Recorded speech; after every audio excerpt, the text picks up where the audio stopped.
Maunlad na Pilipino. Pagtalakay sa iba't ibang pamamaraan sa kaunlaran ng kabuhayan. Maunlad na Pilipino sa 702 DZAS Radyo TV. Agapay ng Sambayanan. Ako po si Jeneline Arcelias Intoy, the Chairperson of Pistales Agriculture Cooperative of Hampang, Argao, Cebu. Makinig po kayo sa Maunlad na Pilipino Radio Program ng Department of Agriculture. Dito lamang sa 702 DZAS. Suportahan po natin ang mga Pilipinong magsasaka at mangingisda. Ella Arsiaga. Para sa Maunlad na Pilipino sa 702 DZAS FEBC Radyo TV. Agapay ng Sambayanan. Gumigising ng maaga, panibagong hamon sa'kin ng araw na to.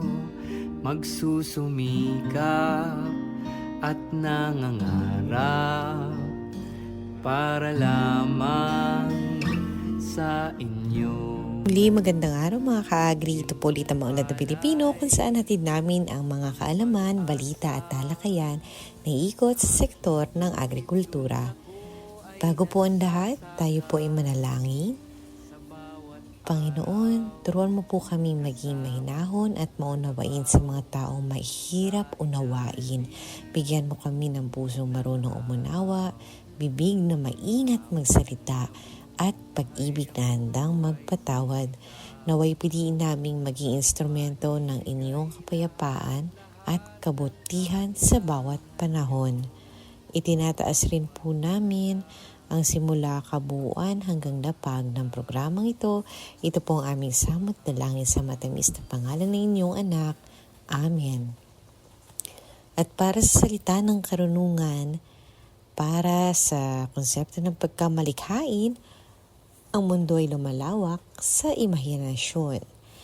Magandang umaga po, ako si Ella Arsiaga at ngayon po ay araw ng Sabado, ikalabing isa sa buwan ng Hulyo taong 2026. Dahil dyan, kami po ay nawi-welcome sa inyo sa Season 8, Episode 28 ng Maunlad na Pilipino dito sa 702 DZAS FEBC Radio TV, Agapay ng Sambayanan. At of course po, no, sa mga karaniwan po nating kasama sa start ng program natin, nais po nating bigay alam na accessible po tayo via online streaming. Actually, parang ito po ay para sa mga bagong po dito, salta, kumbaga. Accessible tayo via online streaming ng dzas.febc.ph. Gayun din po sa pamamagitan ng Facebook sa 702 DZAS FEBC Radio TV Facebook page. And of course, sa mga nakikinig po sa kanilang mga radyo sa talapitang 702 po tayo sa AM band once again. At this point, gusto lamang po namin batiin ang ilan sa ating mga masusugid na tagapakinig. Kasama na nga po dyan si Sir Ronald Young.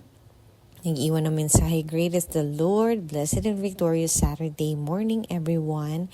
At gayon din po si Sir Epifanio Salvador, good morning, share na while listening on PM Radio always. Ayun, good morning po, blessed Saturday po everyone, amen. Mula kay Ma'am Jennifer Arile Cristalino sa Tingin. At gayon din kay Sir Federico Termulo Jr. Magandang umaga, MNP. Salamat po sa 1,650 square meter lot sa Kapatalan sa Laguna. At yun nga po, no, meron tayong first time na nakapakinig po dito sa ating program and frequent listener po ng unang salmo. Yun. So welcome po kay Ma'am Lali. At may tanong po siya sa inyo, Sir Federico. Ano po ba yung nais nyo daw gawin sa lupa sa Laguna? Taga Bulacan daw po siya sa Santa Maria at nagnanais na kayo po ay makapag-usap. Ayan, maayos naman po natin. Sana po kayo po magka-meeting po. Baka pwede kayo mag-PM sa isa't isa or balitaan niyo po kami sa inyong magiging magandang plano po sa lupa na ito. Hopefully maging agricultural enterprise. Talagang nakisali pa. At meron pa po tayong mga mensahe Mula po kay Noel Lalik, mapagpalang araw sa lahat ng magsasaka. Yan, kay Ma'am Euphorcina Bernardino, blessed Saturday morning, blessings to you all. Ganyan din po good morning kay Perlida Hinahon Takneng Novelo. At Ma'am Nora Cancela, good morning. At good morning din po kay Ma'am Evangeline Manggubat. Magandang araw Miss Ella at sa mga ka-agri at listeners ng MNP. Mula po yan kay Ma'am Dulce Alicante. And last but not the least, mula po kay Ma'am Lilian Guerrero.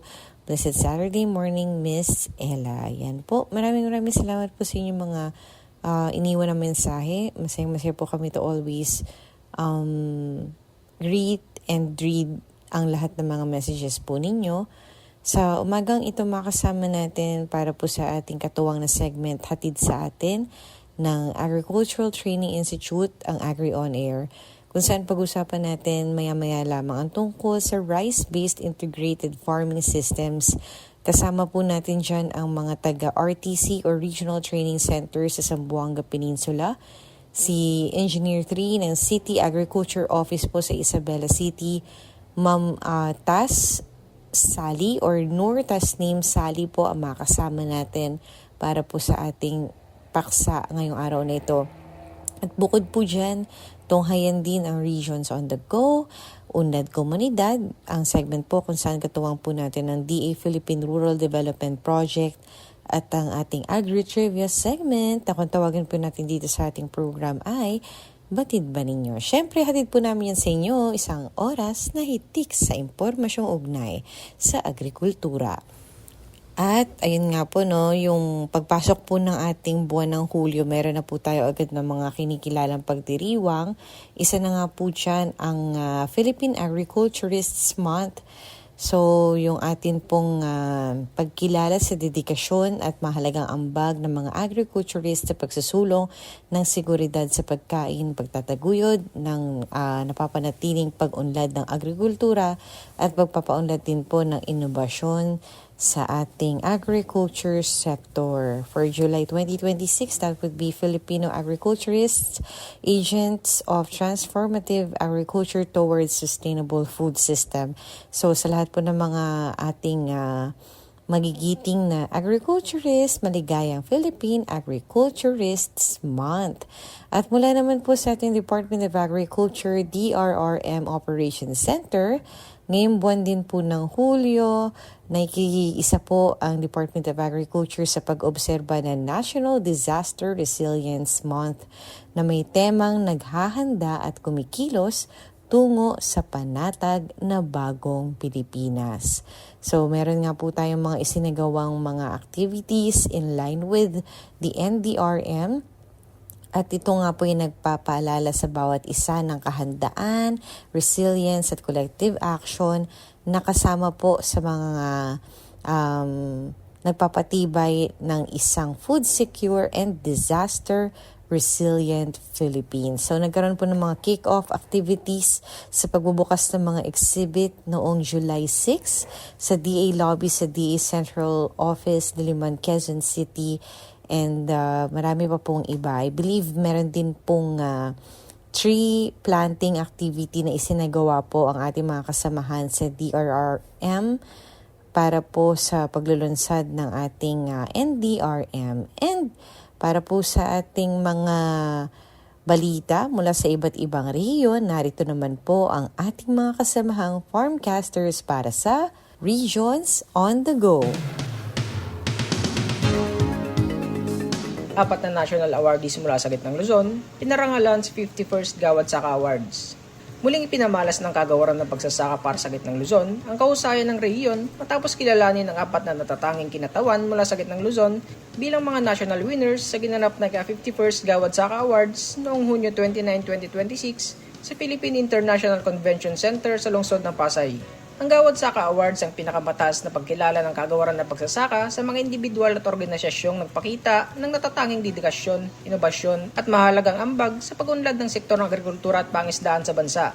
Sa taong ito, 37 lamang ang napiling national awardee mula sa 212 na nominado sa buong bansa, kung saan ang 4 ang nagmula sa gitnang Luzon. Pinangunahan ng seremonya na paggawad ng parangal ni Senate Committee on Agriculture, Food and Agrarian Reform Chairperson Senator Francis Kiko N. Pangilinan bilang keynote speaker. Kasama rin sa programa sina Undersecretary for Operation and Agri-Fisheries Mechanization and Rural Credit, Engineer Roger V. Navarro, Agricultural Training Institute Director 3 Antonieta G. Arceo at Agricultural Training Institute Director 4 Engineer Remelin R. Ricotter. Kabilang sa mga pinarangalan mula sa Gitnang Luzon, sina Danilo Cunanan bilang Outstanding Corn-Based Farmer na tumanggap ng 300,000 pesos, Randy Valerio bilang Outstanding Small Animal Raiser Adapting Integrated Farming System na tumanggap ng 300,000 pesos, Maria Gloria S.F. Carillo bilang Outstanding Agriculture Extension Manager na ginawaran ng 250,000 at ang Kilusang 5 para sa lahat Multipurpose Cooperative bilang Outstanding Rural Financing Institution na tumanggap naman ng 1 million pesos bilang pagkilala sa natatangin itong ambag sa pagpapaunlad ng sektor ng agrikultura at pangisdaan ng bansa. Sa pamamagitan ng Gawad Saka Awards, kinikilala ng kagawaran ng pagsasaka ang walang sawang dedikasyon, sipag at mahalagang kontribusyon ng mga magsasaka, mangingisda at mga agricultural extension workers sa pagpapalakas ng seguridad sa pagkain at pagsulong ng napapanatiling pag-unlad ng agrikultura sa bansa. Ang pagkilala ng 4 na national winners mula sa Gitnang Luzon ay patunay na patuloy na kahusayan ng rehiyon at ng mahalagang ambag nito sa pag-unlad ng agrikultura sa Pilipinas. Dexter Dumol para sa Agribalita, Central Luzon. Monica Vergara para sa DA Mimaropa. Mimaropa na mayagpag sa 51st Gawad Saka. 7 kategorya ang naiuwi. 7 parangal ang naiuwi ng Mimaropa sa 51st Gawad Saka Awarding na ginanap noong ika-29 ng Hunyo sa Philippine International Convention Center sa Pasay City. Sa kabuuan, ang Mimaropa ang nagtala ng pinakamaraming panalo sa lahat ng rehiyon sa 2026 Gawad Saka Search, patunay ng patuloy na kahusayan ng mga magsasaka, samahan, lokal na pamahalaan at mga katuwang sa sektor ng agrikultura sa rehiyon. Kabilang sa mga kinilalang nagwagi ang San Miguel Multipurpose Cooperative ng Sablayan, Occidental Mindoro bilang Outstanding Corn Cluster na tumanggap ng 2 million na cash prize at ang Mindoro Progressive Multipurpose Cooperative ng Mamburao, Occidental Mindoro bilang Outstanding High Value Crops Cluster. Pinarangalan din ng Maabet Rural Improvement Club ng Taytay, Palawan bilang Outstanding Rural Improvement Club, ang Calcedeco Multipurpose Cooperative ng Calapan City bilang Outstanding Kadiwa ng Pangulo Program Agri-Fisheries Enterprise at ang City Government ng Puerto Princesa bilang Outstanding Kadiwa ng Pangulo Program Implementer sa hanay ng mga lokal na pamahalaan. Samantala, kinilala si Romel B. Calingasa ng San Jose Occidental Mindoro bilang Outstanding Agricultural Extension Manager, habang itinanghal naman ang Three Sisters Homemade Banana Chips ni Miss Rowena Rivadenera Globio ng Santa Cruz, Marinduque bilang Outstanding Agricultural Entrepreneur sa kategoryang Micro Enterprise. Maliban sa cash prizes, tumanggap din ang mga nagwagi ng tropeyo at presidential certificate bilang pagkilala sa kanilang natatanging ambag sa pagpapaunlad ng sektor ng agrikultura. Sa kanyang mensahe, sinabi ni DA Mimaropa Regional Executive Director Attorney Christopher R. Banyas na ang parangal ay hindi lamang pagkilala sa kahusayan ng mga awardee kundi pagpupugay rin sa sipag, dedikasyon at mahalagang ambag ng mga magsasaka, katuwang na institusyon at mga lokal na pamahalaan sa pagpapalakas ng sektor ng agrikultura. Binigyang diin din niya na kapag napapahalagahan ng mga magsasaka, mas umuunlad ang kanilang kabuhayan at mas yumayabong ang buong komunidad. Nagsilbing keynote speaker sa programa si Senator Francis Kiko Pangilinan, chairperson ng Senate Committee on Agriculture, Food and Agrarian Reform, na nagpaabot ng pagbati sa lahat ng mga nagwagi mula sa iba't ibang panig ng bansa. Kasama rin sa seremonya ang mga opisyal ng Department of Agriculture, mga gobernador, alkalde, provincial agriculturist, agricultural technicians at mga pamilya ng mga awardee na naging saksi sa pagkilala sa natatanging kontribusyon ng mga kampyon ng agrikultura. Muling pinatunayan ng Mimaropa ang kahusayan nito sa larangan ng agrikultura sa pamamagitan ng 7 pambansang parangal, isang inspirasyon sa patuloy na pagsusulong ng mas produktibo, matatag at masaganang sektor ng agrikultura sa rehiyon at sa buong bansa. Para sa DA Mimaropa, Monica Vergara, nagbabalita. Aurel Arais, Department of Agriculture, Caraga Region. Upang tulungang mas aangat ang pamumuhay, ipinagaloob ng Department of Agriculture Caraga sa Perlas Silangan Multipurpose Cooperative or Perlas Coop ang chicken na nagkahalaga ng 5 million pesos bilang suporta sa aquaculture production and consolidation na proyekto sa naturang grupo. Ito ay sa ilalim ng Agri-Enterprise Capability Enhancement Assistance or ICEA, isang financial grant na programa ng DA sa pamamagitan ng Agribusiness and Marketing Assistance Service or AMAS. Bahagi sa pirang natanggap ng Perlas Co-op ay gagamitin sa pagbili ng delivery vehicle, Norwegian cage, prefab container storage at ang 1 million peso bilang working capital ng grupo. Pinangunahan ni Regional Executive Director Engineer Ricardo Imoniati Jr. at Agribusiness and Marketing Assistance Division Chief Lynn Parinas ang turnover ceremony na ginanap kamakailan lamang dito sa DA Caraga, Butuan City. Tinanggap ng Perlas Co-op ang suporta mula sa DA sa panguna ni Co-op Chairperson Lia Sarvida kasama sina General Manager Haji Hasser Tigal at Co-op Treasurer Rodsely Cultura. Mula rito sa Department of Agriculture, Caraga Region, ito si Aurel Arais, ang inyong tagapagulat. 77 magsasaka mula sa General Mamerto Natividad sa probinsya ng Nueva Ecija ang sumailalim sa Philippine Good Agricultural Practices o PhilGAP at Marketing Strategies Training noong Hulyo 2, 2026 sa Municipal Event Center bilang bahagi ng patuloy na pagsusulong ng Department of Agriculture sa ligtas, dekalidad at napapanatiling produksyon ng mga produktong agrikultural. Ang pagsasanay ay pinangunahan ng Regulatory Division sa pamumuno ng Division Chief na si Dr. Sandra D. Bacay at ang Assistant Division Chief na si Ms. Marlene G. Velarde, katuwang ang Office of the Provincial Agriculturist ng Nueva Ecija sa pamamagitan ng Provincial PhilGAP Coordinator na si Evelyn Santos at ang Office of the Municipal Agriculturist ng General Mamerto Natividad sa pangunguna ng Municipal Agriculturist na si Mr. Fernando M. Del Parto Jr. Tinalakay sa pagsasanay ang mga pangunahing prinsipyo at pamantayan ng PhilGAP at ang proseso ng pagkuha ng PhilGAP certification. Binigyang linaw din sa talakayan ang epektibong marketing strategies na makakatulong sa mga magsasaka sa pagpapalawak ng kanilang pamilihan, pagdaragdag ng halaga ng kanilang produkto at pagpapataas ng kanilang kita. Sa pamamagitan ng pagsasanay na ito ay inaasahang magiging handa ang mga kalahok sa pagpapatupad ng ligtas at dekalidad na agricultural practices, pagkuha ng PhilGAP certification at ang paggamit ng makabagong estratehiya sa pagmemerkado. Bahagi ito ng patuloy na layunin ng Department of Agriculture na mapaunlad ang kabuhayan ng mga magsasaka, mapataas ang kanilang pagiging kompetitibo at higit pang palakasin ang sektor ng agrikultura sa Nueva Ecija. Melody Alejandre para sa Agribalita, Central Luzon. Maunlad na Pilipino sa 702 DZAS Radyo TV, Agapay ng Sambayanan.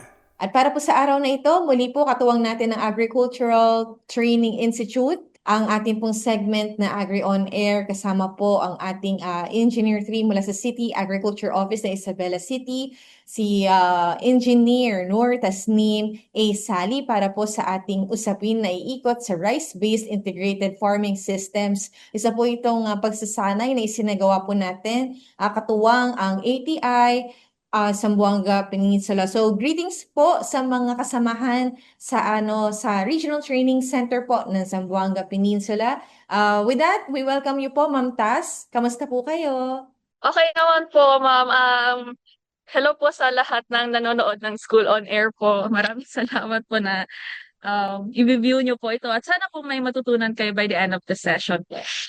Ayun. Thank you so much po, Ma'am. And of course, para po sa ating episode ngayong araw na ito, nais nating malaman yung mga layunin po ng isinagawang training on rice-based integrated farming system. Una po dyan, Ma'am Tas, ano po ba yung mga meron doon sa 5 araw po ng pagsasanay? At saka bakit po kaya mahalagang maunawaan ng mga magsasaka ito pong ating topic na rice-based integrated farming system?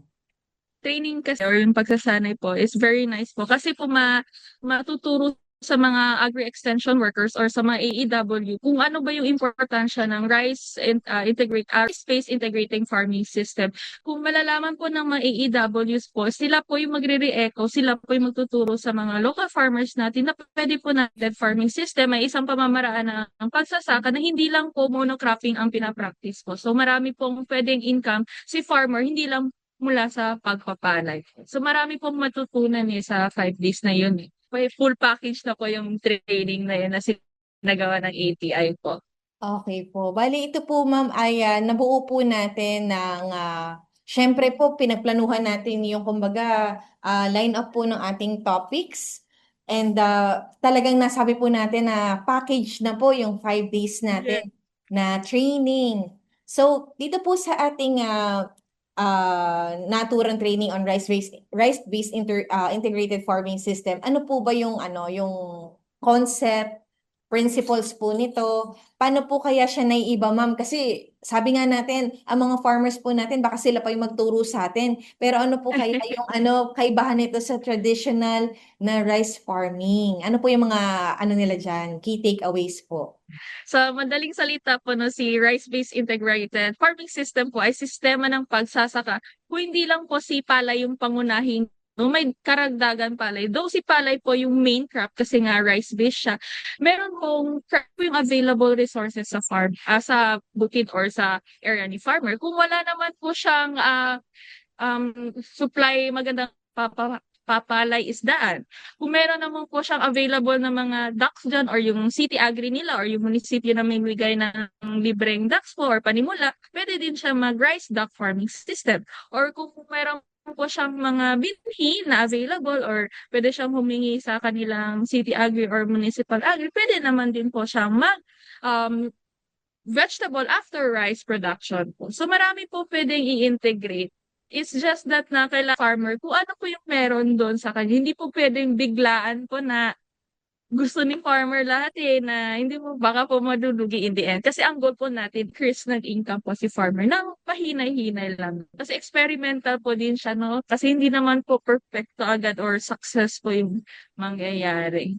Ayun po, Ma'am Tas. So, nakakatuwa po, no? Kasi parang ginagamit po natin, katuwang ang ating mga farmers, yung kung ano yung meron sila. So, ibig sabihin, hindi ito dinesign para magkaroon sila ng additional na gastos para lang kumita sila ulit ng mas malaki. Ito ay parang pinapakinabangan kung ano na yung meron sila by means of applying yung principles ng integrating or integrated farming. So, dito po sa ating kasunod na katanungan, doon po sa mga hindi nakakilala or first time ito perhaps na maririnig, ma'am, ano yung palayamanan system at paano ito nakatulong sa mga magsasaka? So may system po pala tayong ganito, ma'am. Ano po ba yan? Yes po, no? Nakaka-intrigue siya. Nung first ko po yun narinig, kahit ako nga po, sabi ko, uy, palay, tapos yamanan. So, magiging mayaman ba pag meron akong palayan? Ganun po.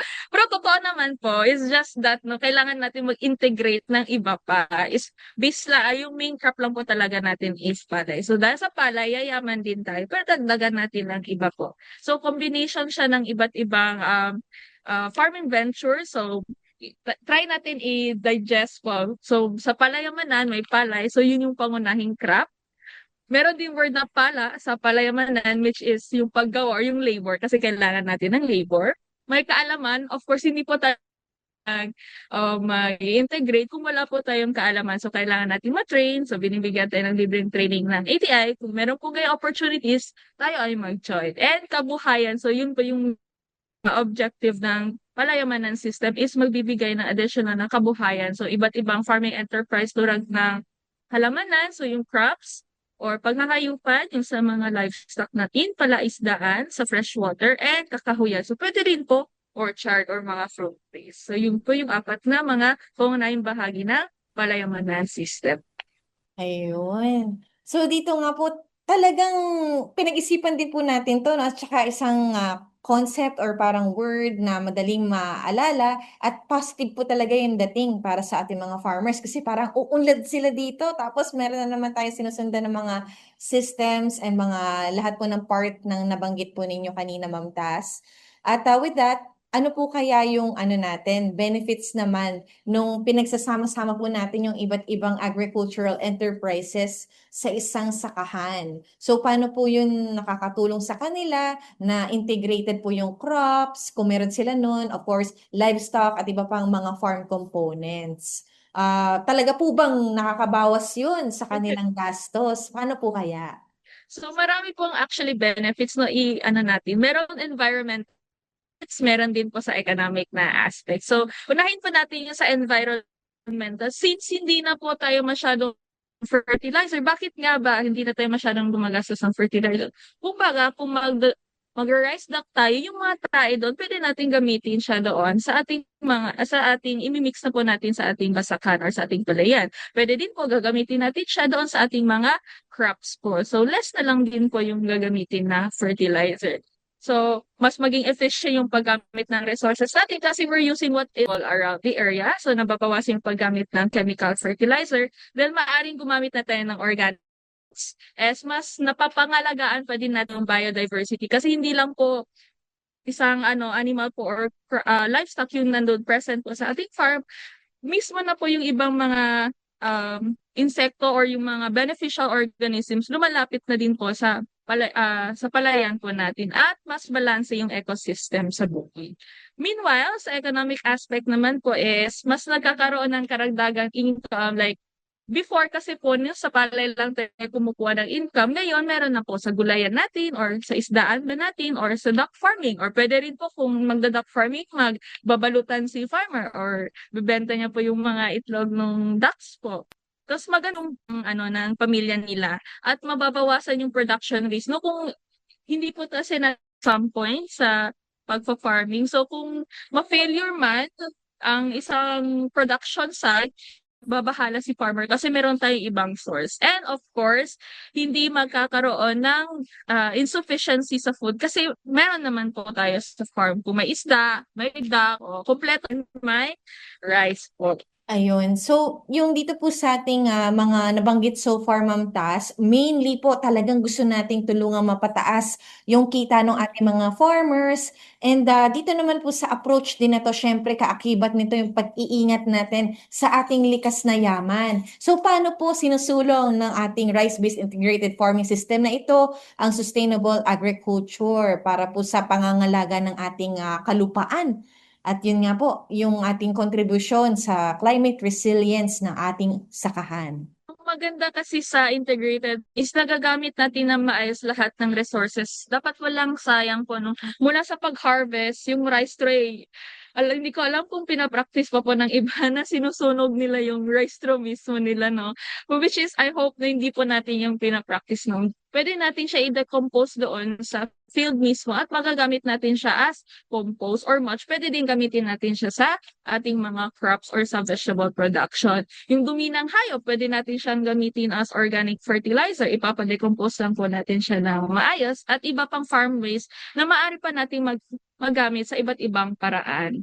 So, yung ang daming farm waste na pwede nating gamitin or i-recycle po na pwede lang po iikot within the farm. So, dahil dito, mas gumaganda po yung soil health natin. So, hindi na po tayo masyadong dependable sa chemical or mga inorganic na fertilizer. So, nababawasan yung soil erosion at hindi tayo ganong umaasa sa synthetic. So, pag kasi masyado tayong gumagamit ng mga synthetic, na nagkakaroon din ng problema sa water table natin. So, baka po in the future, hindi na tayo makakakuha ng tubig na pwede nating inumin . So, nagkaka-leaching na kasi dahil sa sobrang mga synthetic na input. So, we need to care also sa environment. Sa rice-based integrated ganda po ito. Ayun. So, Ma'am Tas, nakakatuwa po, no? Kasi talagang yung awareness natin na dapat hanggang future generations po yung makikinabang dun sa mga ginagawa or practices natin in the present. And yung mga lumang siguro na hindi na, yung mga sabihin na lang nating misguided siguro, no, na mga practices, talagang na natin, parang wag na natin gagawin kung ito'y makakasira lang sa ating kapaligiran. And syempre, ito ay directly nakaka-affect sa ating source ng pagkain. Kaya natin yan binibigyan konsiderasyon. At dahil nga dun sa ating mga nababanggit na mga bagay tungkol sa ating likas na yaman, meron pa po ba tayo mga karaniwang hamon sa pagpapatupad po ng ating integrated farming system na ito? Para po dun sa mga siguro unang beses na mga po ninyo magiging participant, paano po nyo yan pinapayo sa kanila na na magsimula? Yung mga magsisimula pa lang. So yung usually po kasi na mga issues or yung hamon na mga nafe-face ng farmer is yung kaalaman po talaga . Tapos training at initial investment. Sa case po ng mga participant ko na sinasabi, sige, makinig muna kayo. Tapos try ninyo sa farming nyo. Kung hindi po sumakses, tanungin po ninyo si AEW. Saan po ako nagkulang? Kasi si AEW po natin ay trained naman sila kung paano po gawin yung rice-based integrated farming system.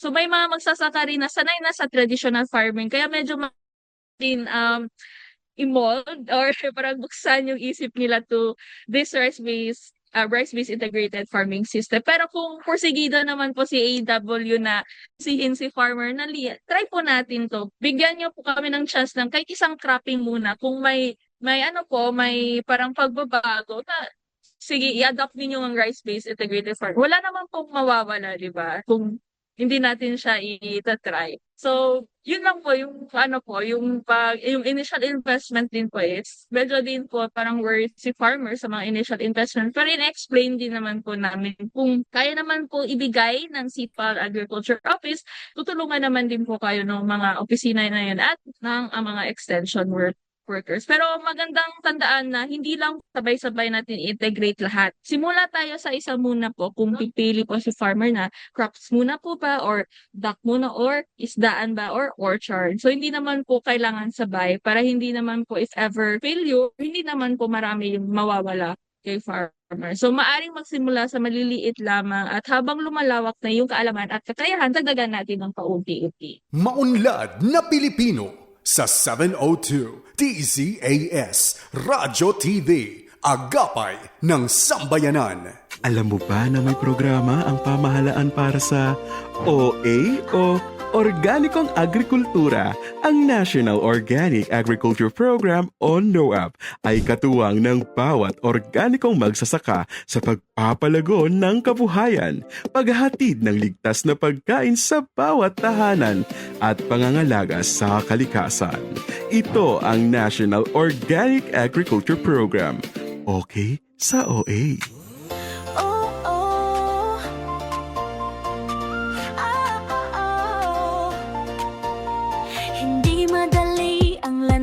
Ng organiko, pero sa dulo nito tagumpay ang nakatago. Buhay ng magsasaka, konsumer ay pinapahalagahan para sa kinabukasan. Huwag tayong ihinto sa OA. May rason ang bawat hirap, may halaga sa puso kita umapaw. Kaya't huwag nang magkatubili, halina sumama. Ang gusto ko ay OA, sobrang okay dito sa OA.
Kain na!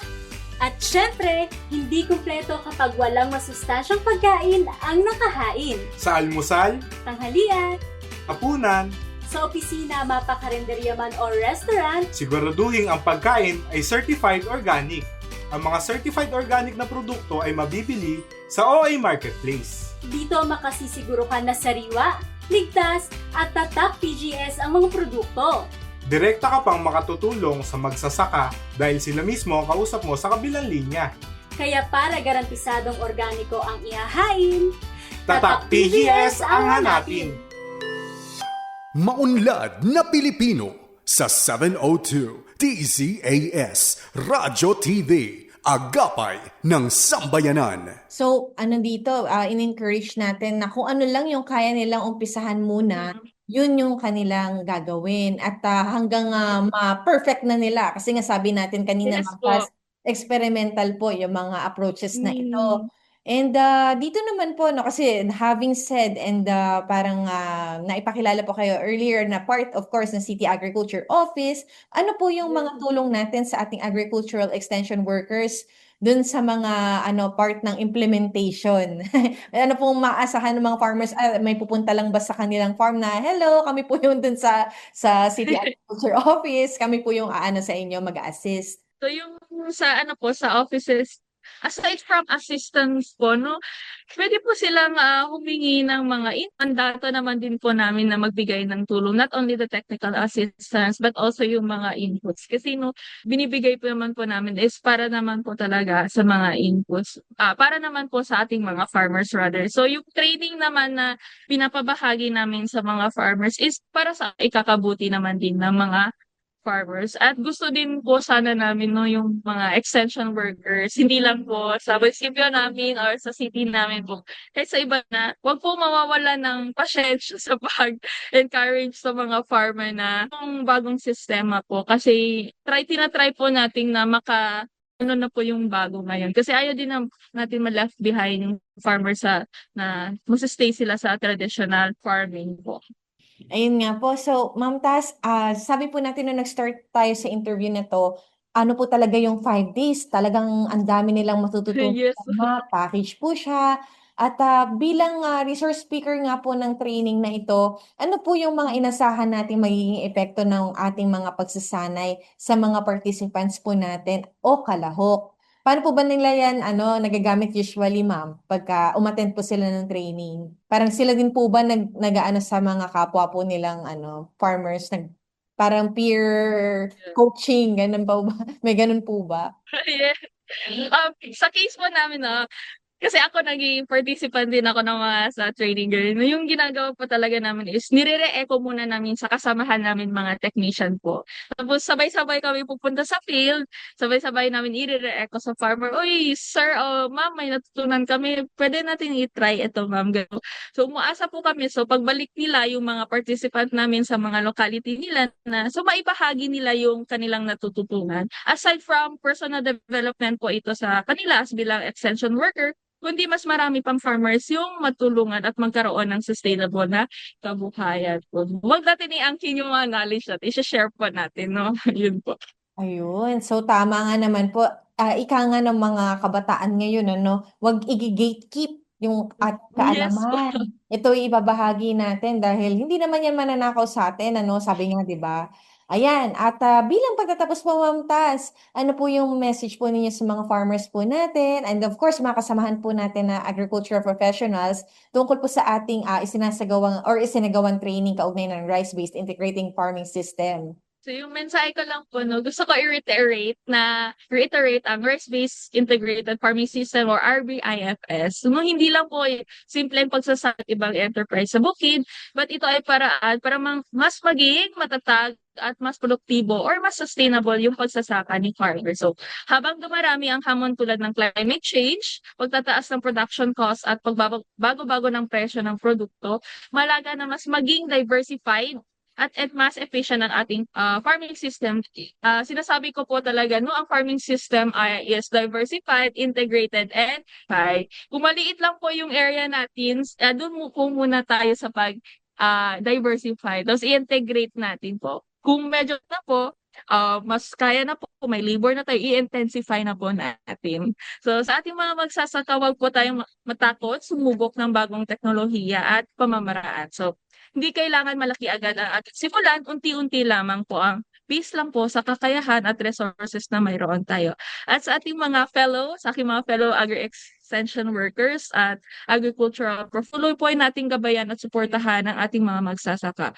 Huwag po tayong mawalan ng pasensya sa pamamagitan nito. So sa tamang kaalaman, teknolohiya at pagtutulungan, makakamit natin ang isang mas maunlad at matatag na agrikultura po. So maraming salamat. Ayun. At syempre po, napakaganda po na naging panapos na yan. Isang positibong pag-encourage po sa ating mga farmers and mga agricultural extension workers alike. And with that, napag-usapan po natin ang tungkol sa ating RBIFS o Rice-Based Integrated Farming System. Ang ating pong naging kasama sa panayam na ito ay si Ma'am Tas Sally. Siya po ay Engineer 3 ng City Agriculture Office sa Isabela City. Thank you so much po, Ma'am Tas, sa inyong time. Maunlad na Pilipino sa 702 DZAS Radyo TV, Agapay ng Sambayanan. At muli po, katuwang ang Philippine Rural Development Project. Narito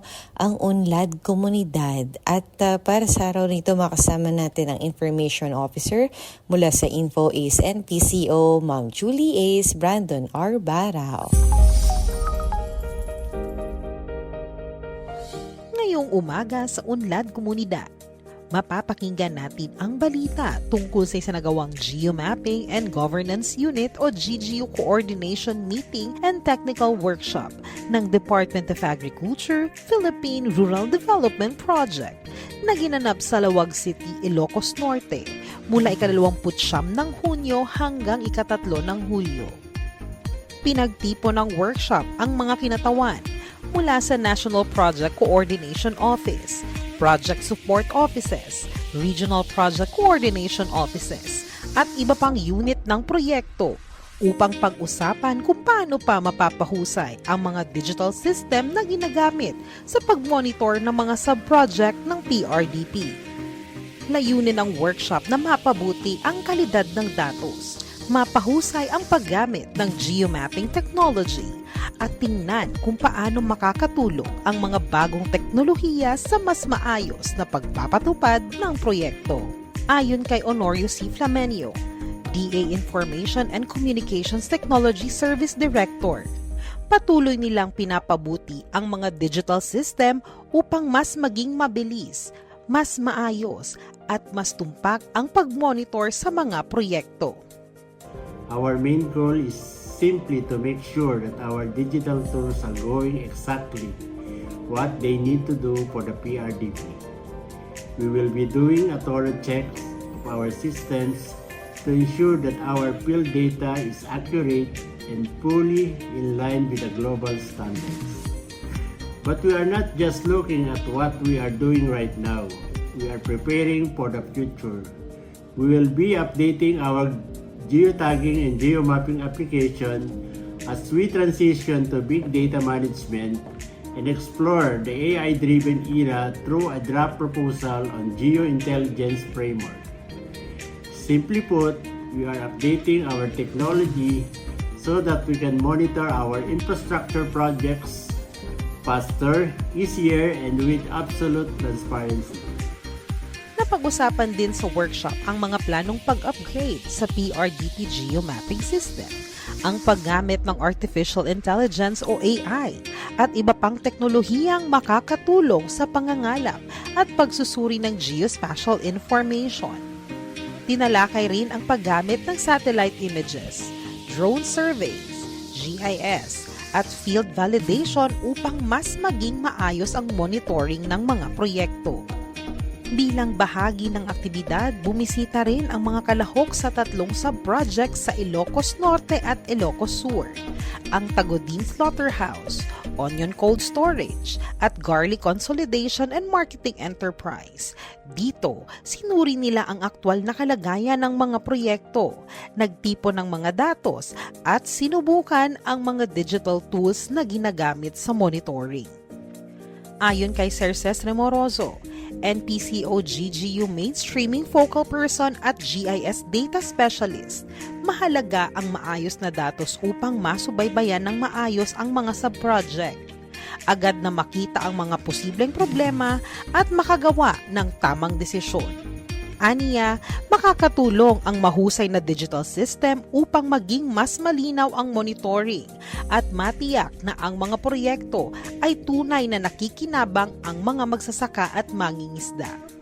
Para sa iba pang balita tungkol sa DAPRDP Scale Up, patuloy na makinig tuwing Sabado ng umaga dito sa Unlad Komunidad, ang programa sa radyo ng Department of Agriculture Philippine Rural Development Project. Enabling communities, expanding opportunities. At abangan pa ang mga inihandang bahagi ng DAPRDP dito lang sa Unlad Komunidad sa Maunlad na Pilipino, 702 DZAS. At hatid po sa atin ni Binibining Ira Cruz ang ating Agri-Trivia segment. Magandang umaga mga kaagapay at mga kaagri. Batid ba ninyo na pinagtibay na nga ng DA o ng Department of Agriculture ang suporta nito sa isang mahalagang pulisiya na layong palakasin ang industriya ng nyog at itaguyod ang mas malinis na enerhiya sa bansa. Inendorso na nga ni Agriculture Secretary Francisco Chu Laurel Jr. ang isang resolusyon na nagsusulong ng agarang paglipat sa 5% Cocoa Biodiesel Blend o B5. Ang rekomendasyon ay ipinasa na sa Senado at sa Department of Energy. Ang naturang hakbang ay nakapaloob sa resolusyon bilang 3, Serye 2026 ng Philippine Council for Agriculture and Fisheries National Sectoral Committee on Coconut sa pamumuno ni Charles Avila. Suportado rin ito ng Philippine Coconut Authority sa pangunguna ni Administrator Dexter Buted na nagsabing malaking tulong ito sa milyon-milyong Pilipinong umaasa sa industriya ng nyog. Batay sa Biofuels Act of 2006, layunin ng mas mataas na biofuel blend na gamitin ng coconut methyl ester o CME sa mga produktong petrolyo upang mapalakas ang lokal na industriya ng nyog, mapahusay ang seguridad sa enerhiya at makatulong sa pangangalaga ng kalikasan. Ayon sa mga eksperto, bagamat hindi ito agarang solusyon sa presyo ng krudo, mahalaga itong hakbang sa pangmatagalang pagpapatatag ng supply at kita ng mga magnyunyog. Tinatayang aabot sa 2.5 hanggang 3.5 milyong coconut farmers ang makikinabang sa mas mataas na demand para sa nyog. Pahayag ni Secretary Chu Laurel, ang paglipat sa B5 ay hindi lamang para sa environmental compliance kundi isang pamumuhunan para sa kinabukasan ng mga magsasaka at manggagawang Pilipino. Dagdag pa niya, makakatulong din ito sa pagpapalakas ng energy security ng bansa sa pamamagitan ng pagbawas ng pagdepende sa imported fuel at paggamit ng sariling likas na yaman. At iyan ng ating Agri-Trivia segment, ang Batid Ba Ninyo? Ito po si Ira Cruz. At dyan na nga po muna pansamantalang magtatapos ang ating programa sa araw na ito. Muli ay nagpapasalamat po kami sa oportunidad na kayo ay aming mapaglingkuran sa pamamagitan ng Maunlad na Pilipino. Ito po'y programang pangradyo na hatid sa inyo ng Department of Agriculture, Agriculture and Fisheries Information Division. At para sa pagkain kaisipan, mula sa unang aklat ni Timoteo, unang kabanata, talata 14. Pinasagana sa akin ang kagandahang loob ng ating Panginoon at ipinagkaloob niya sa akin ang pananampalataya at pag-ibig na natatagpuan sa ating pakikipag-isa kay Kristo Jesus.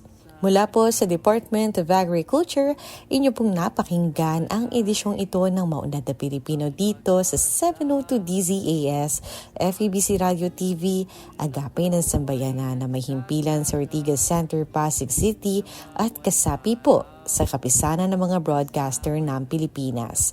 Thank you so much po sa aming DZAS family. Once again, nakatuwang sa bawat episode na hatid sa inyo kasama ang episode na ito. At sa inyo po mga tagapakinig, maraming salamat sa pagsama sa amin ngayong araw na ito. Siyempre, ganun ulit next Saturday, 5 to 6 in the morning. At kasama ang lahat namin katuwang sa programang ito kabilang si Binibining Ira Cruz at lahat na po, kabilang po dyan ng AFID, ang RAFIS or ang Regional Agriculture and Fisheries Information Sections. Kami po ang maunlad na Pilipino. Hanggang sa muli po, magtanim ng pangarap, mag-ani ng tagumpay para sa masaganang bagong Pilipinas. Ako po si Ella Arsiaga.